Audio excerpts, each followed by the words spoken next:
Think of this like the ultimate cinematic puzzle. We're going to start with an earth-shattering moment for Spider-Man that directly triggers a chain reaction, bleeding straight into the cosmic reality-ending events of Avengers Doomsday and ultimately Secret Wars. So get comfortable. Let's dive deep into this, because I'm going to explain exactly how this monumental narrative is being constructed and why the cinematic universe as we know it is quite literally about to burn to the ground. I want you to really visualize this cinematic moment with me. It's the dead of winter. Peter Parker is sitting all alone in a quiet, rundown cafe. His coffee's just sitting there going ice cold. The world outside that frosted glass has completely, utterly moved on. He is isolated. He's a ghost in a city he has saved time and time again, carrying this profound, crushing grief of a world that doesn't even know his name anymore. I really want you to feel that anonymity, that absolute, overwhelming loneliness of a kid who helped save half the entire universe, now just completely forgotten.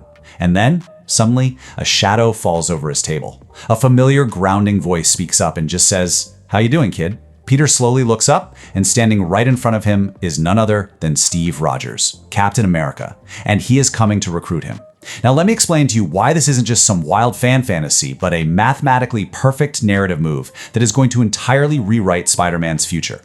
Okay, let's really dive into the mechanics of this timeline loophole, because honestly, it is absolutely brilliant and it fully respects the established lore. I'm going to break down the exact multiversal mechanics for you step by step. Remember the first point. Back in Avengers Endgame, Steve Rogers travels back in time. Simple enough. But then, point 2. He chooses to stay and retire in an entirely different alternate branching timeline. By doing this, he effectively removes his present self from our main cinematic universe, which we know as Earth 616. Now look at the third point. In Spider-Man No Way Home, Doctor Strange casts that massive, devastating spell erasing Peter Parker's identity. But here is the absolutely crucial catch. That spell was a localized, universe-specific erasure. It only wiped the minds of people currently residing within Earth 616. Because Steve was living out his life, growing old in an entirely separate timeline when the spell happened, the magic simply never reached him. That means Steve Rogers is literally the only original Avenger alive who still possesses the memory of Peter Parker. He knows the boy behind the mask, and he is coming to get him. Now notice the stark contrast here between the grand cosmic scale we just talked about and Peter's harsh, new day-to-day reality. Before Peter can be swept up into some massive multiverse war, he is being violently grounded. I'm talking about a return to the absolute gritty roots of the character. Because Peter's now living in deep poverty without access to billions of dollars of Stark tech, we're looking at a cleaner, classic, homemade style suit. This is a stripped-down Spider-Man who has to rely heavily on a deeply heightened spider sense just to survive. And trust me, he's going to need it, because the threats he's facing down on the streets are intensely visceral. I'm talking about terrifying clashes with a savage, completely out-of-control Hulk who has entirely lost his mental grip on Bruce Banner. I'm talking about brutal, bloody street wars with Tombstone, a ruthless, nearly invulnerable crime lord who brings an absolutely terrifying level of gang violence to New York, all alongside the subtle, creeping hints of the Venom symbiote entering his life. Spider-Man is fighting a gritty, desperate war right there on the ground. So this brings us to a really crucial question. If Tom Holland's Peter Parker is tied up fighting for his life in the grim, bloody streets of New York, who steps up to the cosmic plate? Who actually leads the multiversal charge when Doomsday finally arrives? Let me explain the incredibly clever pivot that's happening here. Tobey Maguire's Spider-Man is perfectly positioned to take on the primary, veteran Spider-Man role in Avengers Doomsday. Think about the psychology behind this for a second. Tobey brings an older, wiser, pain-hardened perspective. Imagine him stepping through a portal, standing shoulder to shoulder as the calm, experienced leader alongside the utterly chaotic, hyper-violent energy of Wolverine and Deadpool. Honestly, someone has to be the adult in the room when Deadpool is involved, right? So while Tom Holland is being quietly recruited by Steve Rogers in the background, essentially keeping his powder dry, Tobey leads the vanguard. This is brilliant because it perfectly preserves Tom Holland for his massive, ultimate emotional climax later on in Secret Wars. Now, while the street-level heroes and all these multiversal variants are moving into position, we have to look all the way to the very top of the cosmic pyramid. We have to talk about the anchor. What happens to the god who is literally holding the threads of the multiverse together? I am, of course, talking about Loki. At the end of his incredible journey, Loki physically grabbed the dying branches of time and wove them into Yggdrasil, the multiversal world tree. As the timelines begin to destabilize with all these incursions, Loki is sitting at the absolute center of existence. but I want you to imagine the sheer physical and mental agony of holding infinite chaotic realities together with your bare hands. It's an impossible burden for anyone, even a god. And here's the terrifying reality.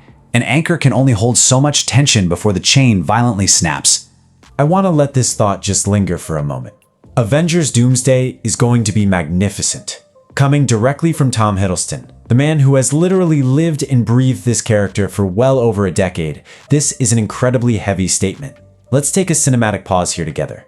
Feel the emotional weight of his current position. For Doomsday to be magnificent, it doesn't just mean we're getting some cool CGI action sequences. It implies an operatic, deeply tragic scale. Think about it. Loki finally achieved his glorious purpose, not as a conqueror, but as a solitary savior holding every universe in his grasp. For this story to hit its peak, the tragedy about to unfold at the center of time itself is going to be entirely unprecedented and completely heartbreaking for those of us who have followed his redemption arc from the very beginning. Which brings us to the dark, tragic realization we are barreling toward. Dr. Doom does not share power. For Victor Von Doom to ascend to his ultimate role as the ruler of a shattered reality, he requires a throne, and right now, Loki is the one sitting on it. Let's delve into Dr. Doom's motivations for a second, because it's fascinating. Doom doesn't just want to destroy for the sake of being evil. His terrifying hubris convinces him that he is literally the only being capable of saving reality. And that profound arrogance requires him to violently rip the power of a god right out of Loki's hands. I want to prepare you for this, because it's gonna hurt. We are very likely about to watch Loki die a hard, devastating, and incredibly final death once again. His brutal sacrifice is the necessary spark that allows Dr. Doom to plunge the entire multiverse into absolute chaos. But you know, as one god falls, a ghost from the past is rising up to take his place. Let me share a genuinely mind-bending piece of this puzzle with you. Recent movements behind the scenes have revealed something astonishing. Robert Downey Jr., looking absolutely identical to his Endgame-era Tony Stark, complete with the exact same styling. We are talking about a mysterious man in a sharp suit standing outside a house with a suitcase. Lean into the psychological horror of this for a moment. Imagine being Peter Parker or Doctor Strange and staring into the face of a man who looks exactly like your fallen mentor. The man who literally died to save you, but who now carries the dark, suffocating aura of an absolute monster. Could the primary architect of the Infinity Saga somehow be returning right as the Multiverse Saga hits its absolute darkest hour? Let's look at how this brilliantly builds the narrative tension. Are we actually looking at Tony Stark, or are we looking at Victor Von Doom? I believe what we are actually going to witness are heavy, deeply emotional flashbacks that create this incredible thematic mirror. Think about it. Stark was a brilliant narcissist who evolved into a selfless savior, ultimately sacrificing himself for the universe.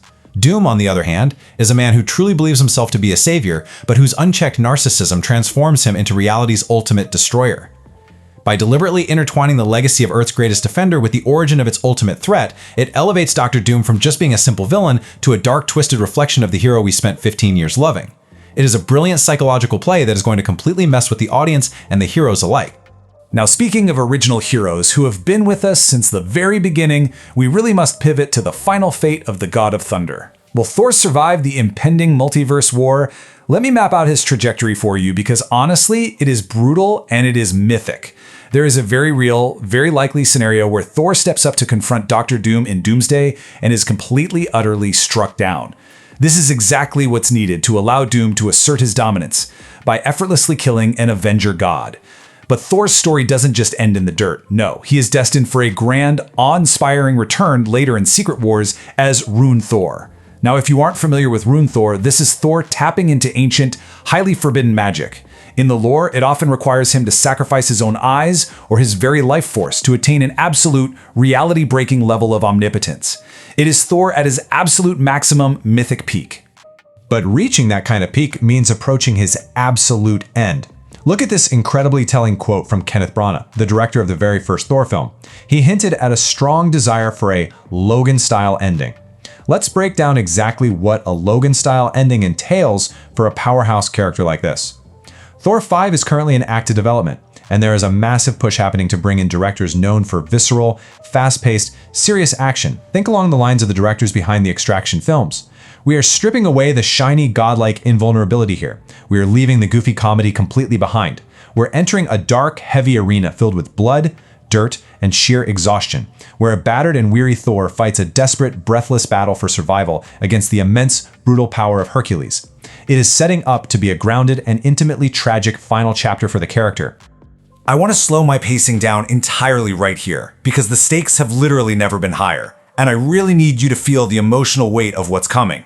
When the multiverse saga officially concludes, all the branching timelines, all the infinite variants, the entire safety net we've sort of grown accustomed to over the last few years, they are all going away forever. The cinematic universe is going to condense and return to one single unified timeline, and that means one terrifying thing. Once a character dies in this new era, they are truly permanently gone. No more multiversal resurrections, no more time travel loopholes to magically bring them back. Therefore, Thor's heroic, bloody, Logan-style sacrifice in Thor 5 will be his absolute final goodbye. When we lose him this time, there is no variant coming from another dimension to replace him. So, I ask you, how does every single thread we have just discussed culminate into one final devastating conflict? Let me pull all these dominoes together for you right now. Listen to the escalating drumbeat of this war. Over on the grim, rain-slicked streets of New York, a heavily grounded Peter Parker is being recruited in the shadows by a time-displaced Captain America. Meanwhile, on the cosmic battlefield, Tobey Maguire's veteran Spider-Man alongside Wolverine and Deadpool are stepping through portals to lead the charge. At the very end of time, Loki is being violently ripped from his throne by a madman, and across the galaxy, a weary Thor is marching straight towards his ultimate bloody death. All of these massive disparate threads are weaving together into the ultimate inciting incident of a brand new, terrifying era. And pulling all the strings behind this massive tapestry is Doctor Doom. Let me walk you through his terrifying master plan, step by deliberate step. Step 1, he replaces Loki, taking absolute unchallenged control of the temporal loom and the very fabric of reality itself. Step 2, he doesn't stop the incursions, which, remember, are those cataclysmic events where two entire universes crash into each other and are destroyed. No, he forces them. He deliberately crashes realities together. Step 3, he uses this widespread cosmic panic to trigger an all-out desperate war between the Avengers and the X-Men. Why do they fight? Because Doom manipulates these great heroes into believing that the only possible way to save their own dying universe is to slaughter the heroes of the other. He forces them to destroy each other so that when the dust finally settles, he can build his own perfect patchwork planet from the ruined fragments of their dead universes. A singular, nightmarish reality known simply as Battleworld. Which leaves us with one final, lingering question to ponder as we watch these incredible pieces move into place on the board. Are you ready for the multiverse war? When Doctor Doom forces the sky to physically tear open and the Avengers look up in horror to see the X-Men descending upon them, who will actually survive the clash? We are about to witness the absolute death of the cinematic universe we grew up with. Make no mistake, whatever comes out the other side of Battleworld will be entirely, permanently different. I want you to keep everything we've broken down together today in your mind as this saga slowly unfolds on the big screen. The board is perfectly set, the gods are falling from the sky, and the war is already here.